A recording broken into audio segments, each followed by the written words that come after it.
मियां बीवी की ऐब। एक आदमी की बड़ी धूमधाम से शादी हो रही थी। उसकी दुल्हन उसकी अपनी पसंद से थी और दोनों अपने उरूसी लिबास में बहुत जाज़बे नजर दिख रहे थे। सब लोग बहुत खुश थे और उन दोनों को मुबारकबाद दे रहे थे। दोनों मियां बीवी की एक पुरसुकून और खुशगवार इज़्दिवाजी जिंदगी गुजर रही थी। एक दिन सुबह नाश्ते की टेबल पर बीवी ने मैगजीन में कोई आर्टिकल पढ़ा तो अपने शौहर को सुनाया कि मियां बीवी की जिंदगी मजीद निखर सकती है अगर वो खुलकर एक दूसरे को अपनी वो आदतें बता दें जिनसे वो एक दूसरे से खफा होते हैं।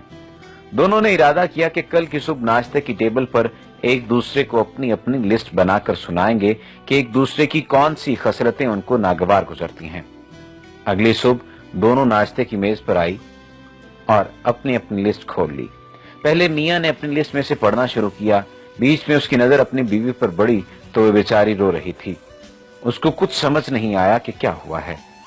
उसने पूछा कि तुम्हें बुरा लग रहा है तो मैं रुक जाता हूँ। वो बोली कि नहीं, प्लीज आप आगे बताएं। उसने अपनी सारी लिस्ट सुना डाली। फिर बीवी की बारी आई। उसने अपना कागज अपने खावंद को थमा दिया। उसने देखा तो उसका कागज बिल्कुल कोरा था। उसकी आंखों से भी आंसू जारी हो गए। उसकी बीवी बोली कि आप जो हैं, जैसे हैं, बिल्कुल ऐसे ही मुझे पसंद हैं और मैं आप में कुछ भी तब्दील नहीं करना चाहती। आपकी कोई भी आदत मुझे बुरी नहीं लगती और आप जिस भी हाल में रखेंगे मैं बखुशी रह लूंगी। शौहर का दिल पसीज गया और वो बहुत परेशान हो गया। उसने अपनी बीवी से माफी मांगी और दोनों का रिश्ता मजीद बेहतर, पायदार और मजबूत हो गया। किसी भी रिश्ते को मजबूत बनाने के लिए जरूरी है कि हम दूसरे इंसानों की खूबियों पर तवज्जो दें, ना कि उसकी ऐबजोई करें। कभी किसी में भी बुराइयां तलाश करने से बेहतर है कि उसकी अच्छाइयां देखें। मोहब्बत एक ऐसा बेलौस जज्बा है कि हम किसी की तमाम तर कमजोरियों के बावजूद उससे इश्क करते हैं। दरहकीकत किसी की कमजोरियों से प्यार करना और उसको सहारा देना ही असली मोहब्बत है। मोहब्बत के लिए दो बिल्कुल परफेक्ट लोग नहीं चाहिए होते।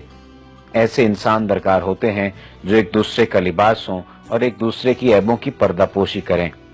अगर कोई ये कहता है कि वो आपसे प्यार करता है और वो आपको मुसलसल हकारत की नजर से देखता है तो उसकी जुबान पर नहीं, उसके रवैये से उसको जांचें और ऐसी जहरीली रिश्तेदारियों से बेहतर है कि आप तन्हाई में वक्त बिता दें।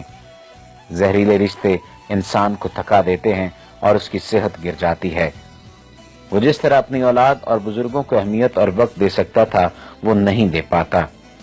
ऐसे नाते पहचानें और पहले वक्तों की तरह पूरी जिंदगी बर्बाद मत करें। ऐसे रिश्ते से निकलें और अपनी और अपने लोगों की जिंदगी को खूबसूरत बनाएं। अपनी बीवी से मोहब्बत करें, अपनी औलाद से मोहब्बत करें, अपने वालिदैन से मोहब्बत करें, अपने उन तमाम दोस्तों से मोहब्बत करें जो आपसे मोहब्बत करते हैं। अल्लाह आपकी जिंदगी में आसानियां पैदा कर देगा।